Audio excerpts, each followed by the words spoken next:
ఆచక నీ సంకల్పము తెలియచేయుచున్నావు. దయనొందిన నీ జనుల ముందు నడుచుచున్నావు. దాటి వెళ్ళని కరుణామూర్తివై మనవి ఆలకించావు. దీర్ఘశాంతము గలవాడవై దీవించువాడవు. నీ దీవెన పరిమళ సువాసన, నీ ఘనతే స్థిరమైన సంపద. నీ దీవెన పరిమళ సువాసన, నీ ఘనతే స్థిరమైన సంపద.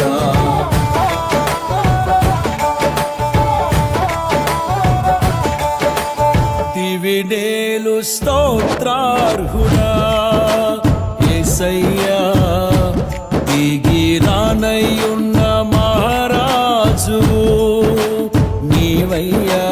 మొదటి వాడవు కడపటి వాడవు యుగ యుగము